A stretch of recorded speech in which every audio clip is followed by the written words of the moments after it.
Hey everybody, welcome back to another episode of the Women's Fittest. Sarah Ford Bishop is back here with me today, and we aren't myth busting, but we are going to talk about, well, I just did a podcast that went up a couple of days ago talking about healthy food relationships, which got Sarah and me talking about our own journeys, which Sarah, I do kind of want you to recap a little bit of yours in just a second, but we also are going to talk about, as we're going into the holidays, navigating the holidays and how to make the most of them and how not to be super food focused. And I think it all just kind of ties together. So I think it'll be a good episode. I know tons of women who struggle with their food relationships, and I don't think people can get enough of this topic. So for starters, I know I've had you on the podcast to interview you and do your whole story, but I mean, you have a huge history if you want to tell a little bit. It's been a while, but yeah, I mean, for me too, the holidays always make me kind of remember my history a little bit more too, just because they were so hard.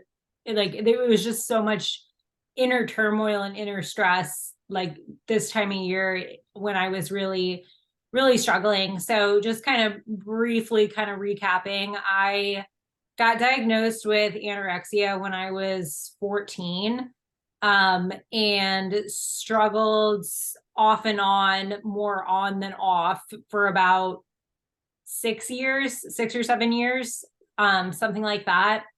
And yeah, I mean, holidays were always like a time where it was just a lot of conflict between like me and like my mom, especially about like how much or how little I was going to eat. And, a lot of foods being, fear foods for me, and just holidays in my head, being so much about the food and pressure to eat and pressure to, like what Sarah eating and stuff like that. And it was looking back, and part of my recovery was realizing like a lot of these thoughts were in my head and people didn't really give a fuck about what I was doing. And I felt out of control, but I really wasn't out of control, and kind of realizing some of those things were really big, and getting over my own fears of food, my own fears of eating more, gaining weight, etc. We're all a part of it. But yeah, I mean, that was kind of my story. And I mean, I would say I started my real recovery when I was about like 21, something like that. And 27 now. So I've had a lot of holidays since, and it's just like almost like every year I feel like I get a little bit more stronger in my own recovery and own relationship with food, because like we were talking about, it's not like, oh, I just decided to recover one day and it's all fine and dandy. And that was kind of what my post was about, was that it's an ever evolving journey, and you're not just gonna wake up one day and like be fixed or healed. And that's okay, right? So it's about like giving yourself some grace while you continue moving forward and seeing those areas for growth. Yeah. It makes me cry to think about, because it's exactly like what I connected with you because you made an Instagram post, and I was like, I was thinking about this too, because I went through I went through like Thanksgiving just thinking like it's you think about who you were and how much you struggled with the holidays, and like, yeah, fear foods is absolutely it. Like, these aren't things that I'm going to eat. What are people going to say? And I'm glad that you touched on that as well, because a lot of that narrative is what is going on in our heads. And I mean, we can say this about anything.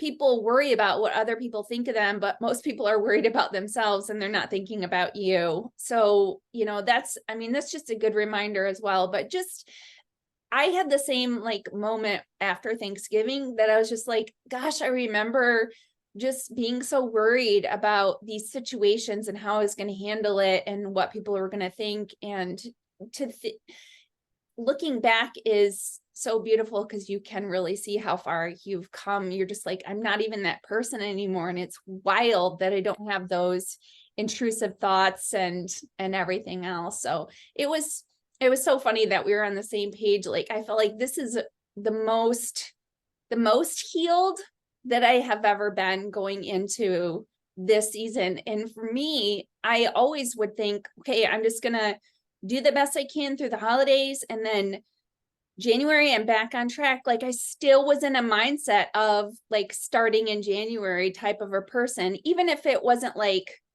oh, I have 50 pounds to lose or whatever it is, like a lot of people are when they're saying starting in January. So to be like, I'm in a good spot and every day I just do the best I can and then we progress. It's not like those seasons or like the diet starts Monday type of mindset. It's like I'm just living every day according to my goals and doing the best that I can, right? Yeah, it's being more present, right, is so huge because, and it sounds like you too, but like for myself, like I always struggled with more so anxiety in general, and then like about these days, and anxiety is very much living in the future and projecting what's going to happen in the future. And you just really, it's so cliche, but you really do miss out on the now and being present. And you stress so much, or I stress so much about this handful of days in a 40-day span, when we think about Thanksgiving to New Year's. And I missed out on the memories because I was stressed about these days, and then the day came and the day ended and it went so damn fast. And what did I have to say for it or show for it? And I feel like like this Thanksgiving, like, I mean, it was just fun and like good memories and laughs and stuff like that. And this was my post on whatever it was, Saturday, that I posted, was this was the first Thanksgiving, since I can remember, that I didn't open my Fitness Pal at all and didn't track anything about the day. So like not my meals outside of the meal, not the meal itself.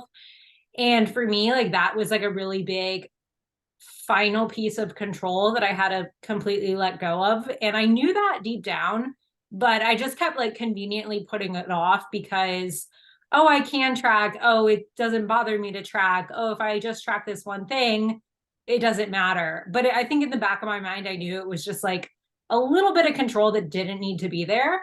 So that was like what this year really was for me, was practicing that.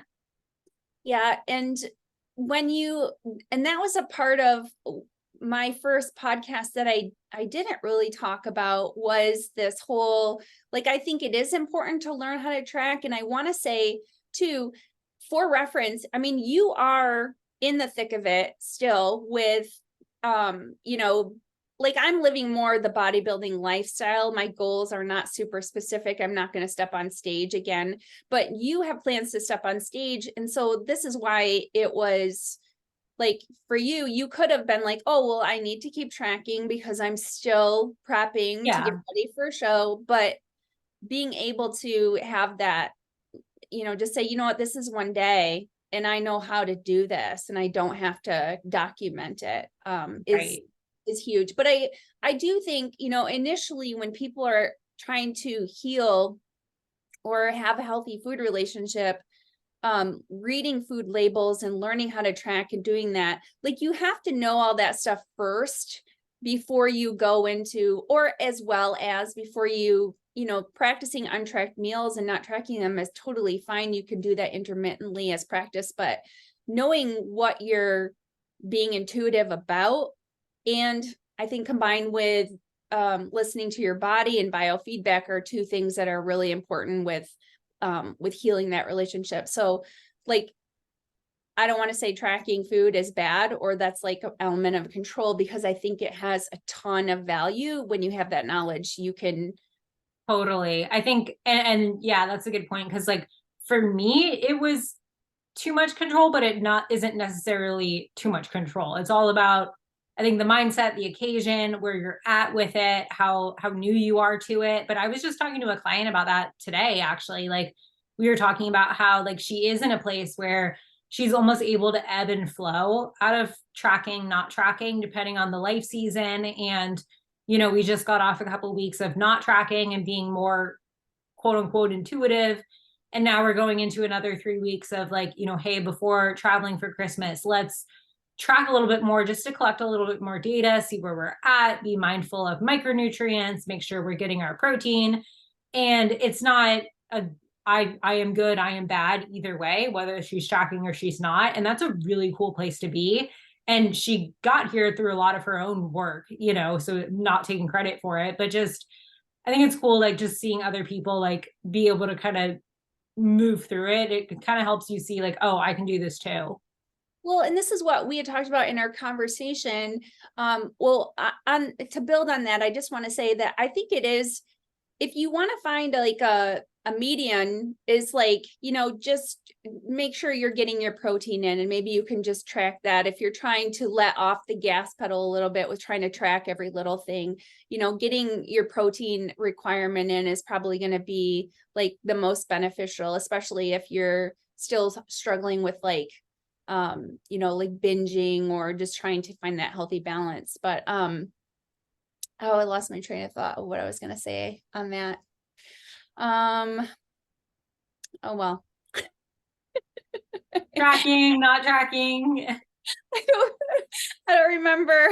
Rewind. It'll come up. There's so Yeah. much we can say around this topic.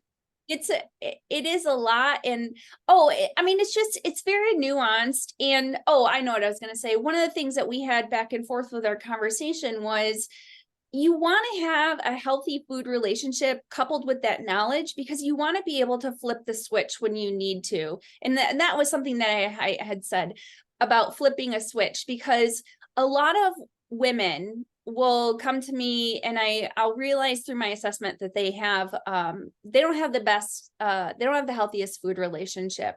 And then some of them maybe want to do a show, and I think they think that that's going to get them to their goal body and also fix that food relationship. And I know from somebody who was, competing and sort of in that mindset for many years, if you don't heal that food relationship, you will eventually have to heal that food relationship. Like, you have to figure out normal and balance at some point.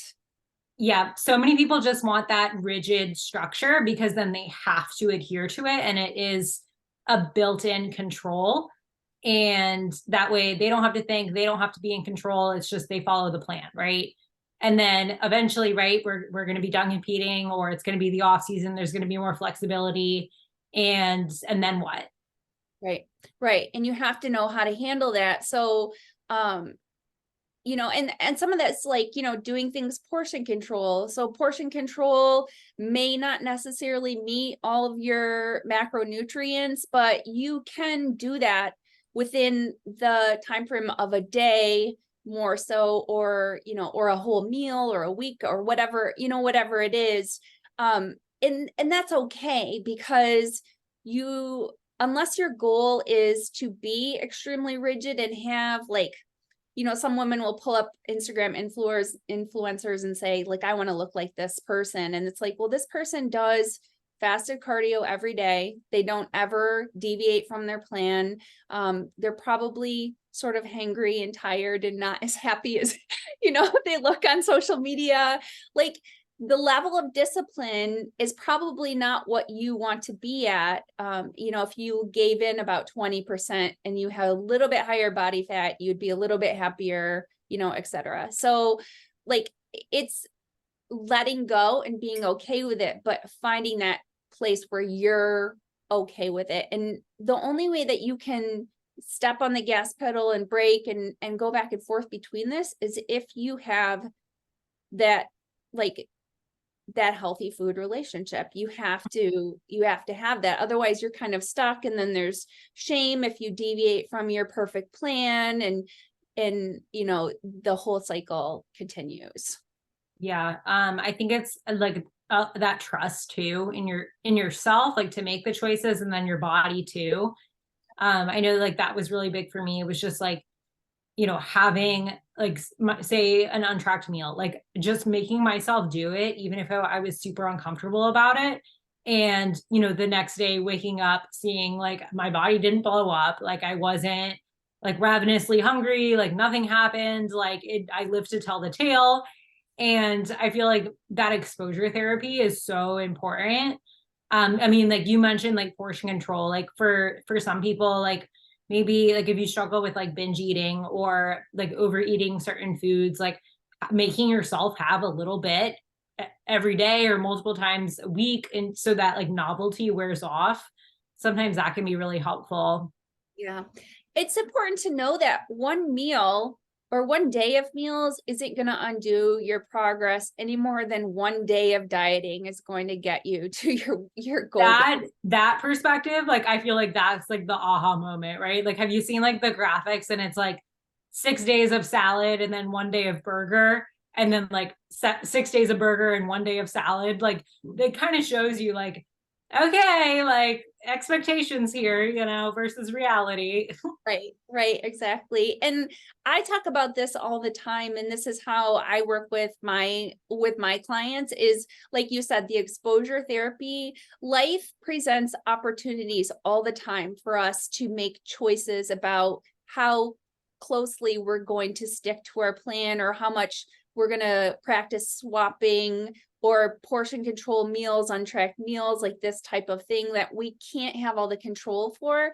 And those are opportunities to seize and practice and reflect on and see how you react to them. And like you said, wake up the next morning and live to tell the tale. Like, oh my gosh, I had 2 slices of pizza and a beer, and the next day, like, was able to do, like, everything was fine, you know what I mean? So Yeah.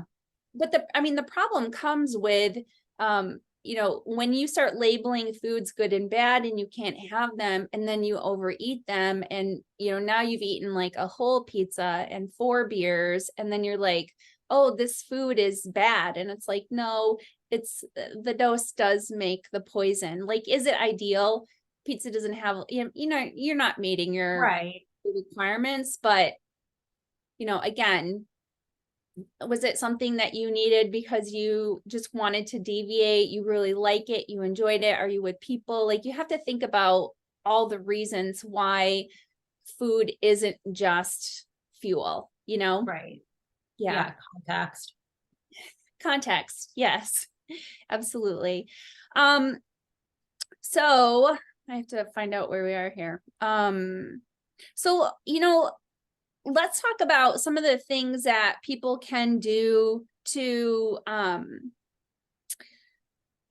going through the holidays. How can they work on this, not be stressed about food, that type of thing? I'm going to start with one, and then we can kind of go through that. But one of the things I want to say as best you can is to keep up with your workouts. I think that you can get sometimes it's tough. Sometimes you're planning parties all day, et cetera, et cetera. But if you can keep the rest of your your plan pretty much on plan, I think skipping your workouts just because like it can be stressful, you can be overeating at different things, it kind of helps you work through some of the high sodium and carbs and everything else meals that you're not normally eating. So I think staying on track with most of your plan is really important. Yeah, I like that. I think it's something to keep you grounded, right? Like if the rest of the weeks and days are just busy, is like, okay, I still have my 4 scheduled training sessions, and maybe some days they're 45 minutes instead of 60, or 30 instead of 45, whatever it is, to just get it done and get that you time in. I like, really thinking ahead, like how do I want to feel like going into this meal or this party? Like what is like how, because sometimes like some people have a lot of parties to go to or in a lot of holiday meals. So like which are the ones that are like most important to you? Like maybe the work cocktail hour, you do want to like just drink water and eat a meal before and chat and get out of there. But the family party, you do want to have a slice of pie and a glass of wine or two, and that one is more important to you. So like kind of prioritizing ahead of time of like which ones am I gonna quote unquote stress about, and then which ones am I just gonna do my own thing, stay on plan, and move on. Yeah, I love that. The holidays are a lot of times when you're not getting foods that you would normally get. So like if your grandma makes cookies that you just love or whatever it is. On the flip side of that, I always like to remind people that you don't have to eat something you don't like. you know, Right. like if Yeah, you, like don't eat the mashed potatoes if you hate them. Like right, exactly. Or if the dessert, you took a bite of it and you didn't like it. I know a lot of us grew up in times where it was like, sort of poverty and you're like, you don't waste food. But I can't say this enough. My mom said this to me a couple of years ago. She was like, if you eat food that you don't need, you're also wasting it. right. Yeah, that's a good point. So, I mean, just a reminder, and I hope that people don't get pressured too much to be like, eat, eat, eat. I know. And that's what's hard too about like, and if you're listening, like hear this, like it is hard. And sometimes I like struggle a little bit to give holiday advice to like the masses because we all have different family dynamics. We all like some of us don't have family or anyone to spend the holidays with. So for you, like it might be helpful to, practice more self-care or, I think sometimes like little things like volunteering or really thinking about like for me, like a big part of all of this was it's not about the food. Like, yes, food is a part of these experiences and learning it was okay that I could just eat a cookie and for no other reason, just to eat the cookie because it's Christmas.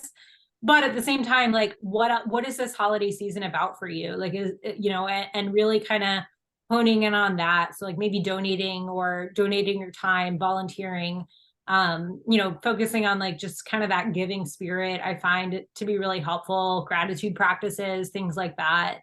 Yeah, yeah, absolutely. There was a, I don't want not to toot my own horn, but I just had this a couple of weeks ago at the store. The girl in front of me, I don't know what it was. She had a little baby. She, I have no idea if she was like single mom or whatever. Um, I ended up buying her groceries for her. I don't know what compelled me, but yeah, she like cried. Aww. Yeah, it was so sweet. And I just thought, you know, back when I was much poorer and I was single momming it with Anna, I had somebody pay around Christmas time like $160 worth of groceries and Christmas presents for me. And so like I always think about stuff like that. Like those things are, everybody needs a boost, whatever it could be, whether it's a coffee or whatnot. But yeah, I agree. And I think this was part of what I was thinking about when you did your post too, is that like maybe your goal is to just not be so food focused and really focused on the event. And maybe it won't be this year, but I think every year you're going to be able to look back and see like, remember when all I thought about was planning ahead and making sure that I brought something that I was going to be able to eat, which I think is a great idea. Mhm. If that's something that you feel like you need. I know still, like I have been stressed out about stuff when I walk in thinking that I'm going to be okay with the meal and there's like literally nothing that I would want to eat.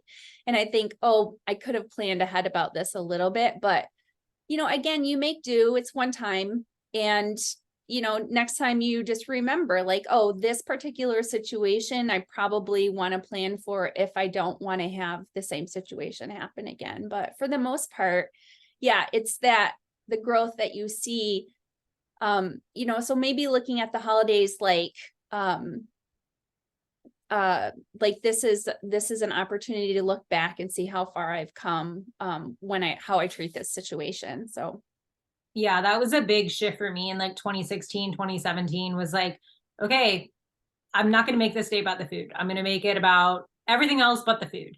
right. And like I was still like very much had like fear foods then, but like you said, as the years progressed, the more I went into it with that mentality, the more I was okay with being flexible or whatnot, and just better able to kind of like roll with the punches like you said, because there definitely will be meals where you'll go in or I'll still go into and I'm like, ooh, like Everything's mixed together. yikes. Yeah. Yeah, it's all like casseroles. Yeah, like what do I do here? Yeah. um Yeah. So, and I think too, like when even family members, if they know that if this is something that you've struggled with and they see it, like, I mean, my mom is very much like, I know I have my brother and my cousins are vegetarian. I think people will, as long as you're lighthearted about the situation, like I think people will accommodate you to a point of, Totally. Yeah, oh, I think I as long brought, as you're not like a brat about it, right? Like I mean, like, for example, like I've, asked my mom before, like, hey, like the green beans, can you just not put any butter on them? And she's like, yeah, like no problem. I'll just put, spray butter on the side for people that want it. Right. Like, no big deal. We don't do green bean casserole, so thank God. But that's like the one I just look at it. I'm like, nah. It's so funny. I know. And my mom's always like that too. She's like, I know you don't really like casseroles. And I'm just like, well, I just like, I still have gotten really into the, like, I like having a meat and a carb and a Yes, vegetable. yes. So I'm Well, not, and that's kind of makes me think too, like depending on the party and the situation, bring one thing that you are comfortable with. If you're kind of struggling and working on your relationship with food, like maybe you bring a shrimp cocktail for, an appetizer, or the veggie tray, or offer to bring a salad, or like this year, like I made a turkey breast, so we had extra leftover white meat, and then, whatever, like just kind of offering to help and bring things that you're okay with eating too, and other people will probably enjoy as well, is a good strategy. and I'm a big dessert person. So if I want to have a good dessert there, I will bring it myself. You know what I mean? Like that's the same thing too. Like if I want a great splurge to have there, then I'm going to bring it myself so that I know it's something that. Yeah, and make sure you fully enjoy it. And yeah. Right, for sure. One of the things that I do like to do is, and I like to remind people, is don't try to save up your calories all day so that you can eat them at this party, because you 100% will overeat because you're starving. So, eat your normal meals. I would like to even say, like, sometimes I'll eat a chicken breast and like a low fiber wrap just before I go so that I have make sure that I get my protein, like we said, in case there's not, in case there's only casseroles and I can eat salad Right. Yeah. or whatever. And then I'll eat salad and dessert, probably, is what will happen. So, like, having a little protein or a protein shake before you go, even just kind of make sure you don't go in starving, because, like, I mean, you're given this buffet of food, you will dive in head Yeah. first. You're going to go in like feeling anxious because you haven't eaten, like Yep. not good. I'm the same. I tell people to like focus on protein and fiber, for breakfast and lunch, or, breakfast, if it's like an earlier kind of thing. Yep. Um, have a protein shake before you go. Water, like really focus on water, throughout the day. Yep. Yep. I know. And, I'm going to be honest, like, there's still hangups. There's still things that I have, or like little rules in my head about stuff. I don't like, I would rather eat an untracked dinner than like an untracked breakfast. Cause I don't like starting my day, like, not being on my like sort of normal schedule. I'm not saying that I couldn't do it and be okay with it, but, it's just like what Well, and that's like if you have a boundary and that's your boundary, like you go to the event and you have coffee, like, and you socialize and move on, and I don't think there's anything wrong with that. Like, ideally, do we have no fears? Like, right. But I think like just being honest with yourself, meeting yourself where you're at, and trying your best to make decisions out of like that abundance mentality. So in that example, like maybe this isn't necessarily what you do, but maybe the fear mentality is you avoid and don't go altogether. Whereas like the abundance mentality is, I'm gonna go, I'm gonna be present, I'm gonna, have my coffee and move on. Like, I don't know.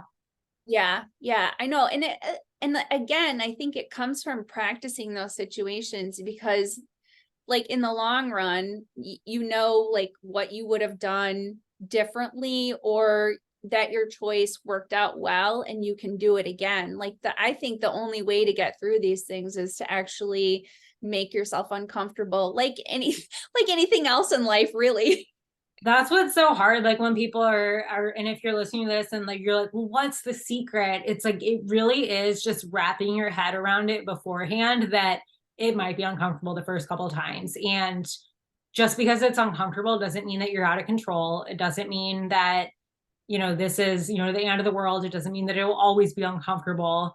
Um, yeah, and just putting yourself out there. If you are like lucky enough where like we were saying, like our moms like know, or maybe you have a friend that's kind of in on your routine or whatever, like kind of leaning into those people for support, like, and focusing on like your conversation with conversations with them, focusing on like the experience of like maybe you share a dessert with someone if that's, you know, something you want to try to do, and you know, using those people for support systems can be helpful too. Yes. Yep, absolutely. So some of the things that I had, okay, so keep up with your workouts, get enough sleep. Sleep will always impact hunger hormones. So if you can stay on track with your sleep schedule and make sure that you're getting enough sleep, it helps with stress and anything else as well. So, and also just like, it doesn't have to be perfect. Whatever you're doing, the little bit of effort that you're putting into like extra that's stressing you out probably is going to go unnoticed by most people. And so, you know, one of the things I wanted to mention that you had talked about before that when we were talking about tracking foods, you were saying one of the things that you said that even if you, what did you say? Oh, so even if you are tracking the food, it doesn't mean it's accurate. So I know this is hard to hear, but if you go out to eat and you know, weigh out your steak and, you know, eyeball the potato and measure it and log it in MyFitnessPal, there's still a margin of error, right? There's still, you know, maybe the chef didn't put a lot of butter on the green beans, but he put a quarter teaspoon of olive oil, you know, and it's like, yeah, that's super marginal and it doesn't matter, but like it's not going to be accurate, right? It's never going to be 100% accurate. Even if you weigh out an apple, like there's still going to be little margins of error, right? Like what was the soil quality when that apple was harvested or whatever. But I think just kind of like knowing that it's never going to be perfect. So like don't try like and be okay with it not being perfect. I right. think also kind of creates some perspective and helps you stay grounded. Yep. Yep. You don't know what they're going to do, what they're doing with the food. Like even, you know, how food is like meats are prepared. Like a grilled chicken is going to be more calorie dense per ounce than steamed chicken because it has more moisture in it. You know, all these types of things that you could lose your mind over if you started thinking about all the little details. Like even when And you're, people do lose their mind over it. And like if you're there, like I see you, like I've yes, been that person that wouldn't eat gum. tuna because I didn't know how much water I drained out of it. And that's just like it's no way to live. And like Wait, what did you just say? You did what? I wouldn't like tuna fish. Like it would say like on the side, like 113 grams drained is this amount of calories or this amount of protein. I'd be like, well, I drained it, but like how much do I drain it? And like just like these mind games that you can totally play. And that's not what tracking macros or flexible dieting is about at Well, all. and even being trying to be the most accurate with weighing too, because I remember like some of the things are like a cup of cereal or a cup of ice cream, you know, and then or even a tablespoon of peanut butter, but then if you weigh it, it doesn't weigh the same as the measurement. And so you're like, okay, we'll always weigh it, but then you're like, but even if I weigh it, like it might not be prepared the same or whatever. So yeah, and I was thinking about like gum too, like people tracking, you know, which I guess if you're eating like 4 or 5 packs of gum, yeah, that is going to end up being I have such an issue with that though, because it's like, why are you eating that much gum? Like, why are you chewing that much gum? right. What's the bigger problem here that needs to Yeah, like be? why are we that anxious that we're like chain smoking or chain chewing gum? Like, But I remember, you know, back in the day where it'd be like, oh, a cup of tea, 5 calories. You know what I mean? oh, I remember freaking out about a mint, like, or like this is terrible, like God bless me, like communion, like Oh, yeah. I would how many do calories are in the body of Christ? I I would do that too. Like it would be like maybe I ate, you know, I ate too much on Friday and Saturday and I was just like, okay, I'm back on my plan. And then we'd go to church and I'd be like, we're having communion today, or we're having like you know, like what is it called? We call it at our church now table to table, but this was back in the day. But when we would have like meals, we like a potluck, and I'd be like, Okay. oh, like we're having a potluck on the day. Like I was trying to get back on track. Like, which I mean, again, it goes back to that, like you know, being in the present mindset of not wanting, like, what am I doing today? How am I handling this? Am I still, you know, progressing with my goals? Nothing is really going to set you far back. It's like, and my other thing is too, learning about maintenance is important because you're going to be spending most of your life in maintenance. So you have to know what balance feels like. You have to know, you know, what it feels like to be hungry and full, and you know, your body's Yeah. cues about things. And understand we maintain our calories within a range. Like Yes. if you, and just in general, like, and I touched on this before, but that trust with your body, like, I mean, using the example of like the mint or the Eucharist, it's like, okay, like we're talking max 5 calories.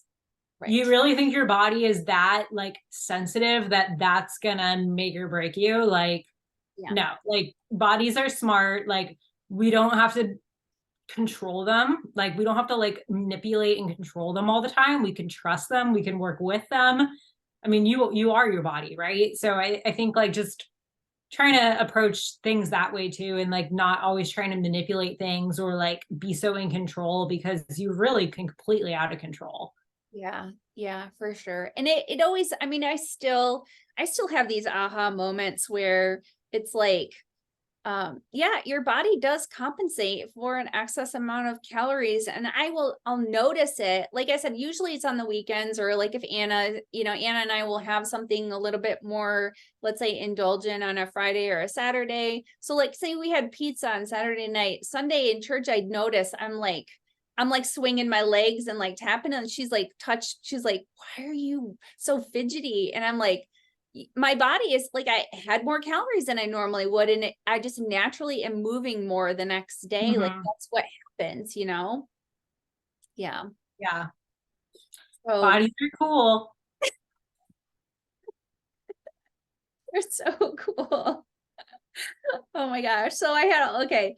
Try not to stress, bring a dish you like, eat the special things. If you don't like it, don't eat it. Stop labeling foods good and bad. One of my biggest pet peeves is people saying, oh, I shouldn't. Like I shouldn't have that. If you don't want it, that's totally fine. But also, They like, say that more for you than they like or for them than they say it. You know what I mean? Like they're like, "Oh, I don't want you to judge me. Like I know this is quote unquote bad." It's like I didn't even notice. Like right. Well, and what I have noticed that is that, like, again, like, you're not gonna you're not gonna gain 10 pounds from one slice of cheesecake. It's maybe it's special or something, like it's homemade. The other thing is, sometimes, and I know I've done this too, because like I wouldn't want to eat something that I shouldn't eat in front of other people, but then I would go home and like binge on Oreos or something because I felt bad because I rejected some food that I probably like that I wanted in the first place. So like if you want it, eat it, but like also be mindful you don't have to finish it. Like there's just yeah, working through stuff that way.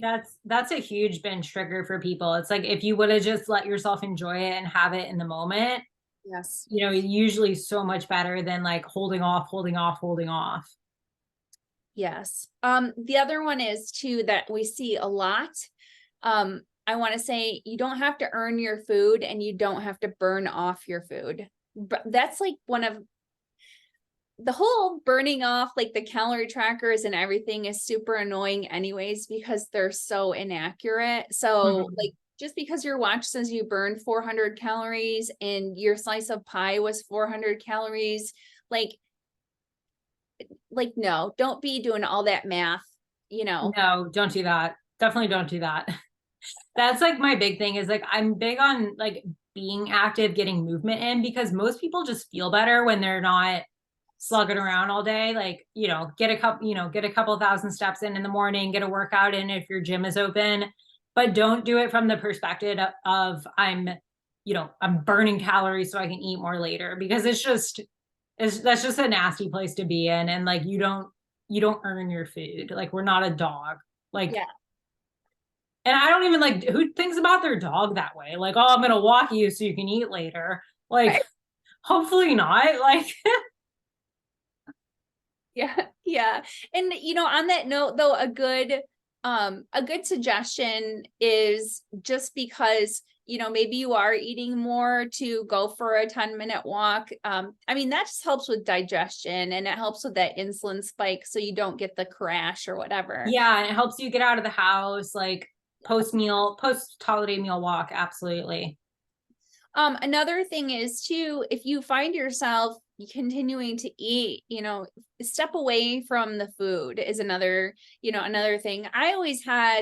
My thing was always I would floss my teeth. Like I'm an obsessive tooth flosser. I floss after every single meal and it drives me crazy if I can't. But it's also kind of always been a signal for me that I'm done eating. And then usually I'll pop a piece of gum in my mouth or like get like a hot tea beverage or something like that. So these are just behaviors to work through at the time. Maybe they'll stick, maybe they won't, but Yeah, those are good.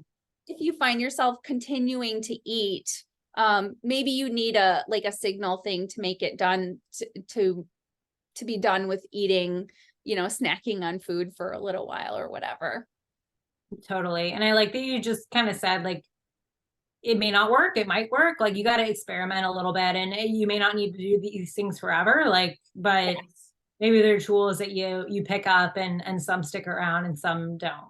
Yeah, and I think that's important to remember when you are like sort of recovering. You won't always do the things that you kind of had to make yourself do in order to not fall into bad patterns. But some of them stick around and they're fine, and some of them won't. So because eventually I think you get to a point like, oh, I can stand here by the food and I don't need to eat it. You know what I mean? But maybe when you're working through it, you're like, oh, I have to have gum in my mouth right now because otherwise I'm going to keep reaching for something. And that's okay. Like it might take years. It might take months. It might take one holiday to like work on some of these things and you'll be able to apply them next year. You're never behind, right? Like you're always on time with your journey. I feel like that's important for people to understand as well. I agree. Yeah, it's just always looking for areas like, to grow in, or being introspective enough to say, like, how did that go? Like, how do I want it to be next year, or next party, or whatever. Yeah.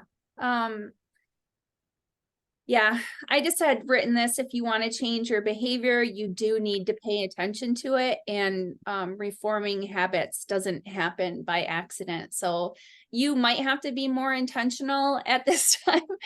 Sarah has a puppy. Yeah, he heard us talking about him. But I think, yeah, eventually we get to a point where, like you had said, and I had said, I just feel kind of normal, which is wild. Like, I don't think I ever could have thought that I would feel normal about food. So it's like the coolest. And It is. we, we, we want that for everybody. So, and, yeah. So I know, Sarah, you work with people. I work with people on a level, obviously, not like an eating disorder level, but emotional eating and practicing. And this is what I do with a lot of my clients is we have them work through situations and then we talk about it. And they have some accountability with a coach, but this is something that they will practice the behaviors and they'll be able to do on their own, just like you are doing and I am doing. Yeah. Yeah. So is there anything else that you have to add? I think that's it. I really just hope anyone like listening to this, like, took some like practical things away, and then also just can hear between like both of our experiences and journeys that like it can be different and it will be different. And, keep your foot on the gas, give yourself some grace. And yeah.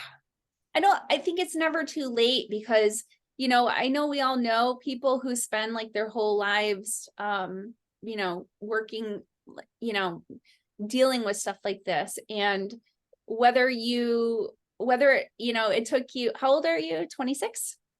27. 27. 27.